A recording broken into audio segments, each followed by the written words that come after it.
மலைகளைத் தாண்டி வானத்தை தொட முயன்ற மகிஷ்மதி பேரரசின் மண்ணில் பிறந்தான் ஒரு வீரன். அவன் பெயர் பாகுபலி. வாளால் வெற்றி காண்பவன் அல்ல அவன், இதயத்தால் மக்களை வெல்பவன். அதிகாரம் அவனுக்கு ஆசை அல்ல, அது ஒரு பொறுப்பு.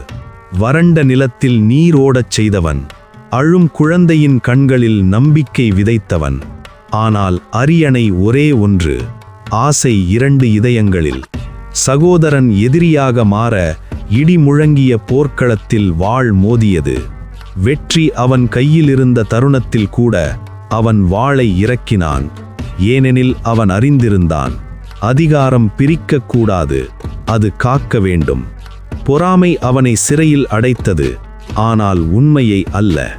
எதிரிகள் நாட்டை சூழ்ந்த போது, நான் அரசன் அல்ல, இந்த மண்ணின் மகன் என்று மீண்டும் எழுந்தான்.